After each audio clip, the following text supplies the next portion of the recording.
All right, so the last thing we want to look at is a circle, like the one below. And if you don't remember for a circle, this one's a bit more complicated, but the area of a circle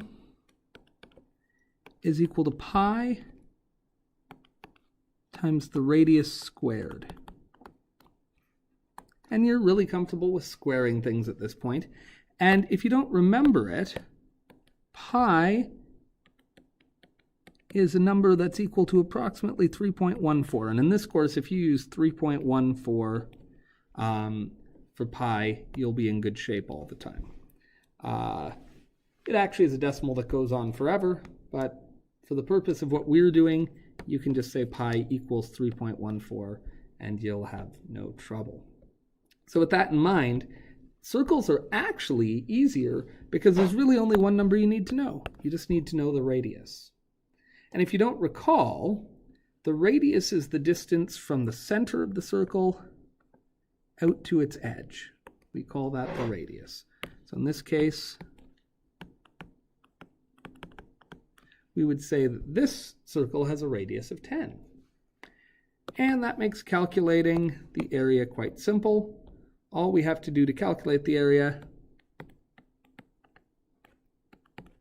is start with pi, multiply it by that radius, but we have to remember to make a square of that radius.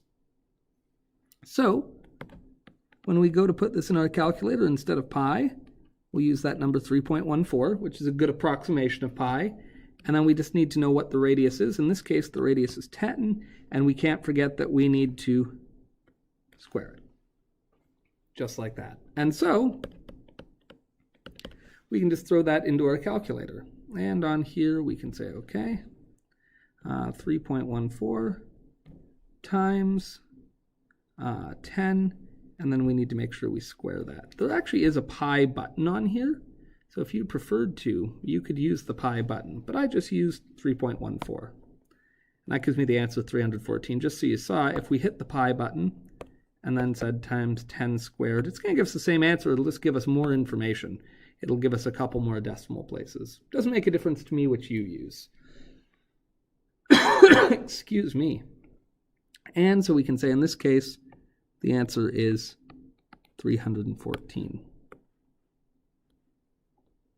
So hopefully that helped, and you can try the others as you see fit. Good luck.